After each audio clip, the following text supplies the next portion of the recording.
double album of the greatest hits from his recent career.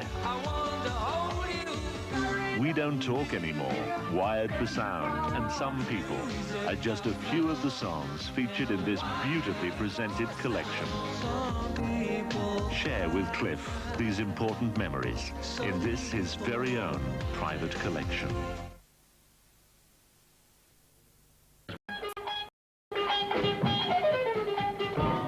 You weren't cool in the 1950s unless you'd had a nice hot cappuccino, but if you really wanted to be hip, you not only had to sit in a coffee bar like this, but you had to strum your guitar as well.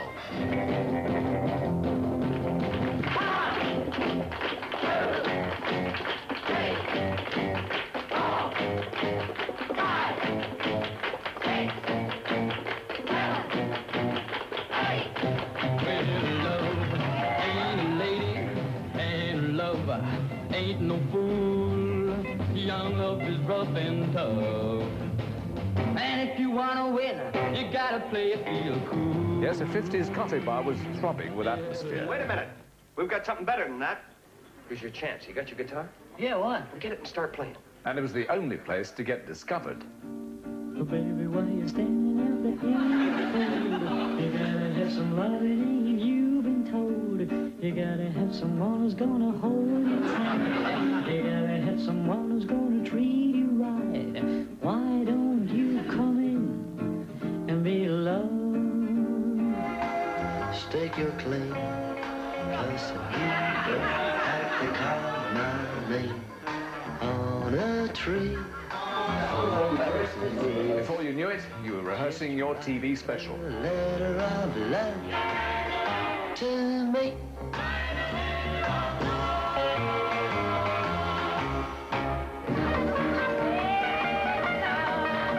Then you were a star.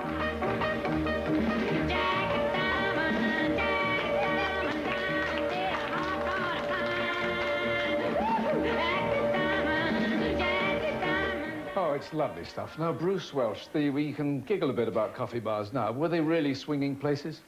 I think at the time, Mike, they were. I mean, I came to London with Hank when we were 15 years old from Newcastle-on-Tyne, which was a long way north. And to come to Soho for a 15-year-old boy from way up north, it was unbelievable. I mean, the strip clubs, pubs. We left school and we came to the Two Eyes Coffee Bar. We came there because I'd read that Tommy Steele started there, Terry Dean started there, Wee Willie Harris, people like that, Gary Glitter even. And we came there and eventually were allowed to play maybe 3 nights a week, for which we got 18 shillings a night. Overpaid. Overpaid. Actually, many years later, I found out that, in fact, we should have been getting £1 per night. But 10% was taken as commission by the doorman, Tom Lee. It's a legend, isn't it? It is a legend, yeah. Now, Terry Dean, you had a big hit, of course, with the white sport coat. Did that film give you a big break, really? It was the first, in fact, it was the only film I did make. I mean, it was certainly a help on the way, but the first time I appeared on the 6-5 special was with a white sport coat and a pink carnation, which was about 1957, I think. Now, Paul Lincoln managed you, of course, and he ran the Two Eyes Club. Now, how did it get to be the hippest place in town, Paul? Well, I think it was the era. There was absolutely nothing to do, and as Bruce made a very good point, to be able to come at 15 years of age, the kids were different then to they are now. You know, there wasn't any violence, and they were friends, and it may sound very strange, but Soho, for these people, and I mean, you can ask them, I mean, the Two Eyes was a safe haven. There were no drugs, Coca-Cola and cappuccino. People were happy to sit there all night. You know, it was just an incredible era, and the Two Eyes just seemed to be the place where it was to come along to and where it would happen for you.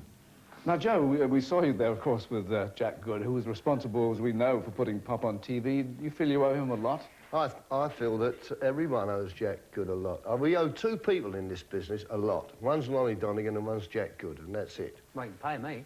Well, sure, no one else ever has. I mean, he's talking about the Two Eyes. Did you ever get paid there? No. What about Sorry, Paul, I never did, you know. Well, what about agents? Did they exploit the kids? Well, yes, but the point is, I mean, The kids today don't have that. I mean, my daughter's in the business. She don't get exploited. They've learned. But I don't regret a minute of it, to tell you the truth, because it's just like doing an apprenticeship. And we were young. And we were young. We were having a great time. Bonnie, what about your shows? What was the atmosphere like there? Well, I must pick up on this word that it's the first time it's used today, and it's the most important word when you're talking about the 50s, fun, right? It was a totally different world than what it is today. In those days, the kids had fun. We went out for fun. We didn't go out to punch anybody in the eye or to make £1 million. It just was not in existence. No, you were one of the biggest stars there. Everyone acknowledges that. 5'5½". You had your knuckles wrapped. But big as you were, the BBC did wrap you over the knuckles, didn't they? Well, the BBC was the big black boss of everything, you know, as you've once again you've illustrated in the paper. And it's a wonder show business ever lived through the BBC, really. They didn't like what I did, and when I did one particular song, which I'm sure you're referring to, which was the Battle of New Orleans, in which was the line, you know, we fought the bloody British in the town of New Orleans. Well, I mean, that's how it was, but the BBC shutters came, you can't say it, you can't say it. Right. And they withdrew the record, we were forced to withdraw the record from the market, which in those days was unbelievable, fatal. And we had to reinsert the word ruddy instead of bloody. Well, that was all right then. But what you don't know is that I'd already been banned years before that when I was in the Chris Barber Jazz Band, and we'd done a song called Somebody's Digging My Potatoes, Trampling on My Vine, which was full of double entendres. Yes. They could spell that. I don't think I can listen to any more of that. Well, we've got a group of young people behind us now who weren't even born when all this started, so why are you so besotted by the 50s? Well, it's the best decade of the century, basically. Britain, during the war, was miserable. People were depressed. With the 50s, you had a rebirth of British culture. You had the music, the clothes, even the furniture. Of course, the singers, the big bands, not just rock and roll, but all the music. There was a new youth culture, and we're hopefully carrying on with it today, because it won't die for me, ever, ever. Such discernment and taste, it's wonderful. No.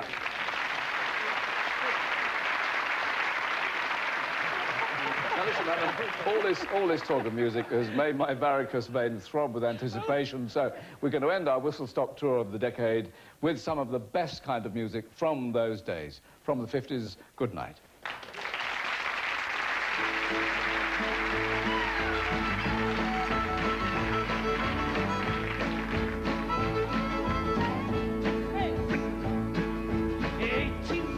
We took a little trip along a Colonel Putnam down a mile in Mississippi. Took a little bacon and we took a little beans, and we fought the bloody British in the town of New Orleans. British kept coming and there wasn't not many, and there wasn't from the Gulf for 5 months more. They began to run down the Mississippi to the Gulf of Mexico. Freight train, going so fast.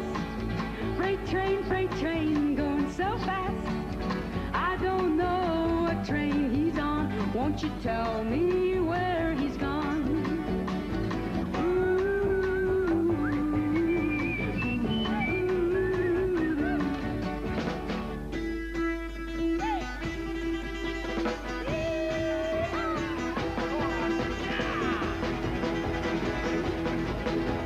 Come on, look at 50 miles on the Cumberland Gap. Come on, look at 50 miles on the Cumberland Gap.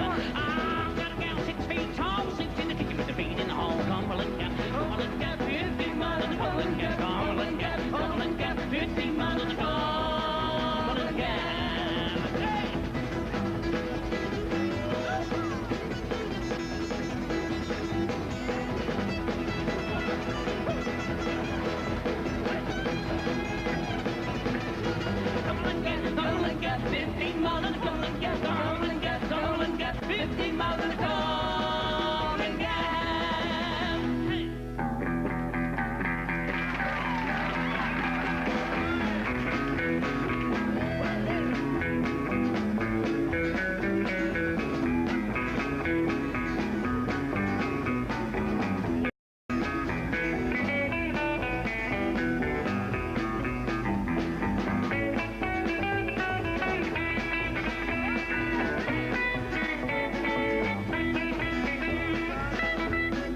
Next tonight.